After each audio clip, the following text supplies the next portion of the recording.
ओम नमः शिवाय, ओम नमः शिवाय। शिव हरि बच्चों।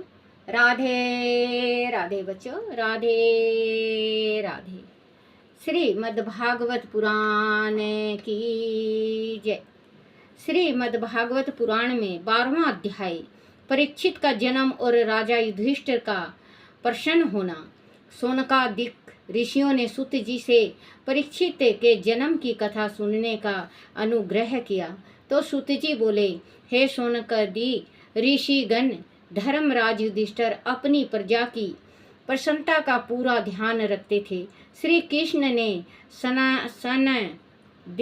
सनी धय ने उन्हें समस्त भोग से निश्चय प्रसन्नता का पूर्ण भोगों से निश्चय पूह कर दिया था। वह एक प्रकार का वीत राग योगी भी प्राप्ति प्रजा का पालन करते थे। समय समय पर वह बड़े बड़े यज्ञ करते थे और खुल कर दोनों हाथों से याचक को निर्धनों और ब्राह्मणों को दान दिया करते थे। वह जम्बू द्वीप के एकमात्र सम्राट थे और उनकी कीर्ति दिग्गत तक फैली हुई थी। भगवान श्री कृष्ण द्वारा अस्थामा के ब्रह्म शास्त्र से उतारा गया गर्भ स्थल शिशु की रक्षा की जाने के उपरांत गर्भ का शिशु समय के साथ बढ़ने लगा। समय आने पर सत गुणों को विकसित करने वाला शुभ समय में उत्तरा ने एक पुत्र को जन्म दिया। अपने पुत्र के जन्म पर राजा युधिष्ठिर और उनके भ्राता गण अत्यधिक प्रसन्न हुए। आचार्य धूम, कृपाचार्य और अन्य श्रेष्ठ ब्राह्मणों के समुदाय से उन्होंने बालक के सभी जात संस्कार कराए और राज में खूब दान पुण्य कराया। जहाँ जहाँ उत्सव और मंगल गान कराए गए, ब्राह्मणों ने बालक की कुंडली बनाकर राजा युधिष्ठिर से कहा, राजन, यह बालक मनु पुत्र के समान अत्यंत तेजस्वी होगा और भगवान श्री राम के समान मर्यादा का पालन करने वाला होगा।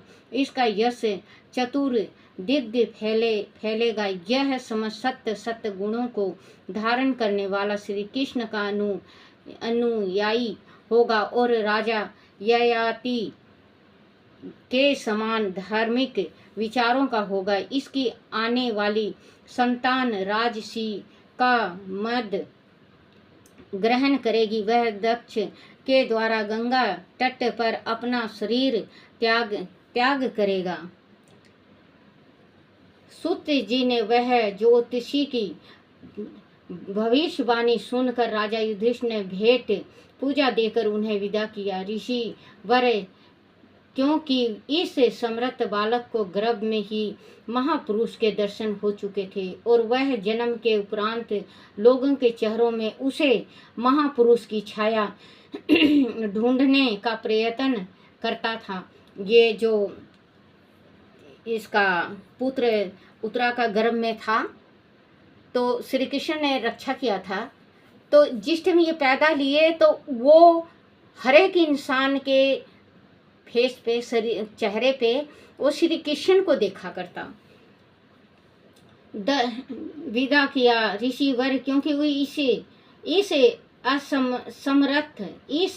इस समर्थ बालक को गर्भ में ही महापुरुष की छाया ढूंढने का प्रयत्न करता रहता था और लोगों के चेहरे, सॉरी बच्चों माफ करना, विदा किया ऋषि वर, क्योंकि इस सर्वत्र बालक को गर्भ में ही महापुरुष के दर्शन हो चुके थे और वह जन्म के उपरांत लोगों के चेहरों में उसे महापुरुष की छाया ढूंढने का प्रयत्न करता रहता था और उसकी परीक्षा लेता रहता था। इसीलिए लोगों ने इसे परीक्षित कहना आरंभ कर दिया था।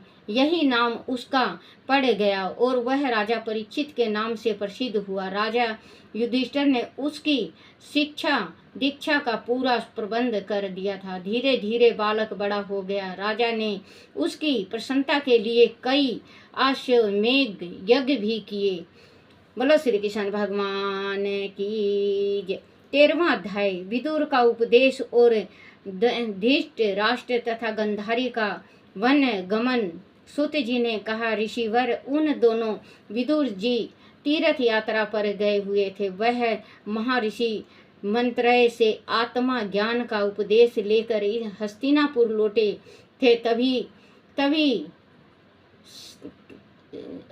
हस्तिनापुर लौटे थे। सभी ने विदुर जी का भव्य स्वागत किया। विदुर जी ने उन्हें तीर्थों के समय गमन सुनाए। विदुर जी साक्षात धर्मराज थे। कहा जाता है कि किसी जन्म में मांडव ऋषि के श्राप से उसे 100 वर्ष के लिए दासी पुत्र होना पड़ा था।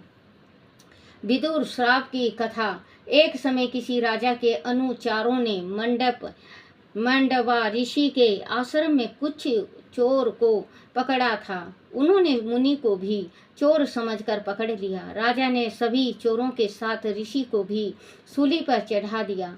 राजा को जब अपनी गलती का पता चला तो उसे ऋषि को सूली पर से उतरवा कर उनका यथोचित दह संस्कार कराया और अपने अपराध की क्षमा मांगी। उधर मांडव ऋषि की जीव आत्मा सूक्ष्म शरीर से जब यमराज के पास गई तो उसने पूछा, धर्मराज मुझे किस बात का दंड मिला? धर्मराज ने बताया कि लड़कपन में उन्होंने एक नुकीली कुशा से एक टिड्डी का शरीर छेद दिया था, वह उसी का दंड है। इस पर मुनि ने कहा कि उससे अज्ञानतावश ऐसा हुआ होगा, उसके लिए उसे इतना कठोर दंड दिया गया, वह उचित नहीं है। बच्चों, जो मतलब चाहे छोटेपन में गलती करो जो पाप होता है, चाहे बड़ेपन में। देखो, इस ऋषि ने छोटेपन में एक टिड्डे का शरीर में नुकीला सुई चुभा दिया था, तो उसको सूली पे चढ़ना पड़ा। तो वही कहते हैं, चाहे बच्चेपन का हो, हम तो कह देते हैं कि भगवान माफ़ कर देंगे, लेकिन वो परमात्मा नहीं करते, उसका दंड भुगतना ही पड़ता है। उसके लिए तुमने 100 वर्ष तक दासी पुत्र के रूप में जन्म लेना होगा। उस श्राप के कारण ही धर्मराज को विदुर के रूप में जन्म लेना पड़ा था। सूत जी बोले, क्योंकि ये ऋषि ने श्राप दे दिया था धर्मराज को श्राप दे दिया था कि 100 वर्ष तक तुम मृत्यु लोक में रहोगे। क्योंकि मैं नादान था, मुझे कुछ ज्ञान नहीं था, उस टाइम जो नकुली चीज चुभाया था मुझे समझ नहीं था। जाओ, मैं तुम्हें श्राप देता हूँ कि तुम 100 वर्ष तक धरती में घूमते रहोगे, दासी के पुत्र रहोगे। दासी का पुत्र है विदुर, इसके लिए तुमने 100 वर्ष ऐसा हुआ होगा, उसके लिए उसे इतना कठोर दंड दिया गया, वह उचित नहीं है। इसके लिए तुम 100 वर्ष तक दासी पुत्र के रूप में जन्म लेना होगा। उस श्राप के कारण ही धर्मराज को विदुर के रूप में जन्म लेना पड़ा था। सूत जी बोले, ऋषि वर पांडव विदुर जी की देवता के समान सेवा सत्कार करते थे। वह कुछ दिनों तक अपने भाई धृष्ट राष्ट्र के साथ हस्तिनापुर में रहे। परीक्षित के जन्म का समाचार सुनकर उन्होंने बहुत प्रसन्नता हुई, परंतु उन्होंने देखा कि धृतराष्ट्र और विदुर गंधारी इससे बहुत अधिक प्रसन्न नहीं हैं। विदुर जी ने काल गति को समझाकर युधिष्ठिर से कहा, महाराज, वृद्धावस्था में अधिक संकटों का सामना करना पड़ता है, इसलिए इससे अच्छा है कि हम यहाँ से निकलकर अब वन गमन करना चाहिए। आपके सभी हितैषी परलोक सिधार चुके हैं। आप दूसरों के घर में पड़े हुए अपराधीनता का टुकड़ा खा रहे हैं, वह गौरव की बात नहीं है। अब आपको ममता का बंधन काट देना चाहिए। इस बुढ़ापे के शरीर से अब आप कौन सा स्वार्थ सिद्ध कर पाएंगे। जो व्यक्ति इस संसार को दुख रूप समझकर इससे विरक्त हो जाता है और अपने अंत कारण को वश में करके हृदय में भगवान का ध्यान करते हुए संन्यास ग्रहण कर लेता है, वही उत्तम पुरुष है। वही उत्तम पुरुष है। उन आपको चाहिए कि आप चुपचाप यहाँ से निकलकर उत्तराखंड में चले जाइए। जब विदुर जी ने उन्हें इस प्रकार समझाया तो उनके नेत्र यद प्रज्ञा से खुल गया। वह चुपचाप विदुर के साथ उनके बताए मार्ग पर निकल पड़े। दूसरे दिन जब युधिष्ठिर को पता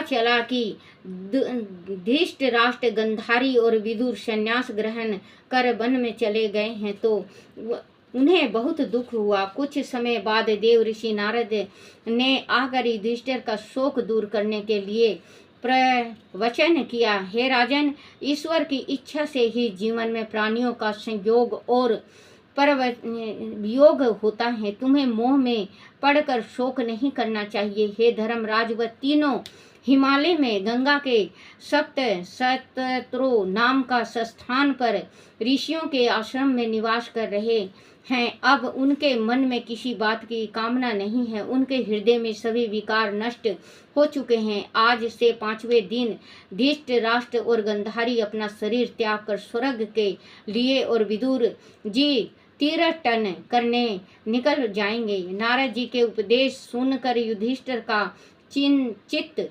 शांत हो गया। देव ऋषि नारद उन्हें आशीर्वाद देकर स्वर्ग लोक को चले गए। बोलो श्री कृष्ण भगवान की जय। 14वां अध्याय। आपस गुण देख कर युधिष्ठिर का चिंतन होना और अर्जुन का द्वारका से लौटना। सूत जी बोले, हे ऋषिवर, अर्जुन श्री कृष्ण जी से मिलने द्वारका गए हुए थे। कई महीने बीते जाने के उपरांत भी वह द्वारका से लौट कर नहीं आए थे और ना उसका कोई समाचार ही आया था। उधर धर्मराज युधिष्ठिर को बड़े भयानक आपस गुण दिखने लगे थे। उन्होंने देखा कि काल की गति बड़ी निकट हो गई है। ऋतुओं का समय उल्टा हो गया है। लोग जीवन निर्वाह के लिए पाप पूर्ण व्यवहार करने लगे हैं। काली का आ जाने से लोगों के स्वभाव में लोभ, दंभ और बेईमानी आने लगी है। ऐसा देखकर युधिष्ठिर ने अपने भाई भीम को बुलाकर कहा, भीम, अर्जुन द्वारका इसीलिए गया था कि वह हमारे परम हितैषी श्री कृष्ण और उनके परिजन का समाचार लेकर आए, परंतु उसे गए 7 माह हो चुके हैं। उनकी कोई खैर खबर समाचार लेकर आए परंतु उसे गए 7 माह हो चुके हैं। उनकी कोई खैर खबर अभी तक हमें नहीं मिली है। मेरा मन बड़ा उदासीन हो रहा है। नित्य नए आपस गुण से तरह तरह की आशंकाएं मुझे घेरने लगी है।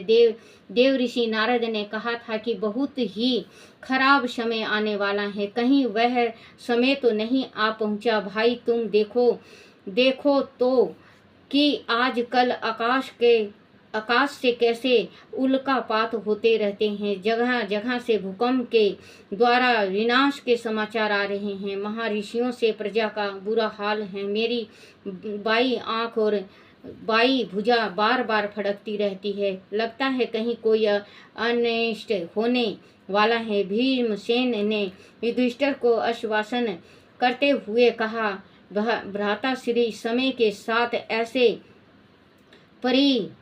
परिवर्तन होते रहते हैं। धीर पुरुषों को इन अपशगुन पर अधिक विश्वास नहीं करना चाहिए। युधिष्ठिर बोले, तुम ठीक कहते हो भीम, तुम बाहुबली हो, शक्ति संपन्न हो, तुम्हें तो उन्हें अपशगुनों से कोई प्रभाव नहीं पड़ता, परंतु मैं राजा हूँ, मुझे प्रजा के समस्त दुखों का ध्यान रखना पड़ता है। जरा देखो तो कि सियारों ने सूर्योदय के समय सूर्य की ओर मुंह करके किस प्रकार से रोती रहती हैं। कुत्ते मेरी ओर देखकर भौंकते भौंकने लगे हैं, गादड़ मुझे दाहिनी ओर करके निकल जाते हैं, मेरे घोड़े तक मुझे देख कर रोने लगते हैं। ऐसा लगता है कि मृत्यु दूत हमें चारों ओर से घेर रहे हैं। अंतरिक्ष में जैसे आग लगी है, नदी तालाब और तलवे सूखने लगी हैं। बछड़े गाय का दूध नहीं पीते और गाय ने दूध देना बंद कर दिया है। चारों ओर अकाल की छाया मंडराने लगी है। ऐसे उत्पात को देखकर लगता है कि जैसे वह भूमि भाग्यहीन होकर भगवान श्री कृष्ण के अभाव में रोने लगी है। उनकी भी नष्ट लगी है, उनकी ईसे की श्री नष्ट हो गई है। श्री भीम राजा युधिष्ठिर को सत्वान देने लगे, तभी सभी को प्रसन्नता करते हुए अर्जुन के आने का समाचार मिला लगा। मानो तपती भूमि को वर्षा के बादलों की गर्जना सुनाई दे गई हो। वह अर्जुन से मिलने के लिए आतुर हो उठे। उसी समय चेहरा लटकाए और आंखों में आंसू भरे हुए अर्जुन ने वहां प्रवेश किया। अर्जुन की दशा देखकर युधिष्ठिर एकदम से धक रह गए। उन्होंने व्याकुल होकर अर्जुन से अभिवादन का उत्तर देते हुए पूछा, पार्थ, सब कुशल तो है? तुम्हारी ये कैसी दशा हो रही है? जैसे तुम लूट पीट कर कहीं से आ रहे हो। बताओ, द्वारकापुरी में सभी कुशल मंगल से तो हैं? तुम बहुत दिनों तक कहाँ रहे? किसी ने तुम्हारा अपमान तो नहीं किया? हे अर्जुन, तुम्हारी आंखों में ये आंसू क्यों हैं? तुमसे कोई अपराध तो नहीं हो गया? तुम्हारे सखा भगवान श्री कृष्ण और बड़े भैया बलराम तथा उनके सभी परिजन वह मित्रगण कैसे हैं? तुम चुप क्यों हो? कुछ बोलते क्यों नहीं? कुछ तो बताओ मुझे। युधिष्ठिर के प्रश्न की झड़ी से अर्जुन का हृदय व्याकुल हो गया और वह बच्चों हिचकिचियां लेकर रोने लगा। भीम और युधिष्ठिर उसकी ऐसी दशा देखकर चिंतन हो उठे। उन्हें लगने लगा कि कहीं अवश्य कोई बड़ा अहित हुआ है, कुछ ऐसा हुआ है जिसके कह पाने की स्थिति में अर्जुन नहीं है। वह दोनों उसे धैर्य बंधाने लगे और पहले उसके स्वास्थ्य को जानने की बात जोहने लगे। अर्जुन जैसे टूट गया था, प्रतीत हो रहा था मानो उसका सर्वस्व लूट गया हो। उसके चेहरे से हादसा साफ झलक रही थी। वह चाहकर भी स्वयं को संभाल नहीं पा रहे थे। बोलो श्री कृष्ण भगवान की जय। बच्चों, ये द्वारका समुद्र में डूब जाती है और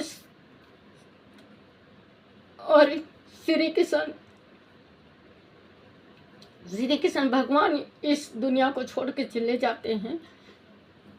जितने इनके खानदान के गंधारी का श्राप था कि पूरे कृष्ण के पूरा वंशज खत्म हो जाएगा, तो पूरा वंशज खत्म हो गया था जब अर्जुन आए। माफ करना बच्चों। बोलो श्री कृष्ण भगवान की जय। श्री कृष्ण गोविंद हरे मुरारी, हे नाति नारायण वासुदेवाय, हे नाथि नारायण वासुदेवाय, हे नाथि नारायण वासुदेवाय। श्री कृष्ण गोविंद हरे मुरारी, हे नाथि नारायण वासुदेव। बोलो श्री कृष्ण भगवान की जय। हे मेरे विष्णु भगवान, हे मेरे कृष्ण, मेरे से कोई भूल हुई हो, कोई गलती हो जाए, कोई टूटी रह जाए, मुझे माफ करना, माफ करना, माफ करना। बच्चों, आप भी मुझे माफ करना। मेरा दिल भर गया था, थोड़ा कृष्ण भगवान का ये भागवत ऐसा ही है, कभी हंसी कभी रुलाती है, कभी हंसाती है। बोलो श्री कृष्ण भगवान की जय हो। अपने अपने गुरुदेव महाराज की जय हो। अपने अपने माता पिता की जय हो।